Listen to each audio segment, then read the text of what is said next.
新加坡最美的步行道一定是万泰步行道，它位于新加坡动物园和河川生态园的外围，共3.3公里长，全程可以欣赏到十里达蓄水池和中央集水自然保护区的美景。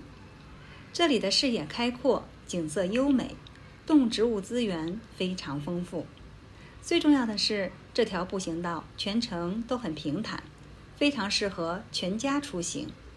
老人、孩子，甚至乘坐轮椅的游人都可以来这里与大自然来个亲密接触。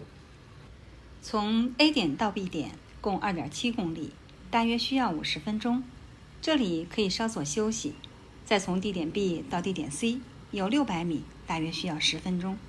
这里就是 B 点了，乘坐电梯或者走楼梯上去，就到达了河川生态园的门口。这里有卫生间，还提供饮用水，可以作为中间的休息点。等休息好了，继续往前走，再走个600米就到了地点 C， 也就是这次步行道的终点了。拍个照片记录一下自己的又一次徒步之旅吧。从这里返回到地点 B， 就可以坐公交车回家了。跟小星星握个手，拜拜。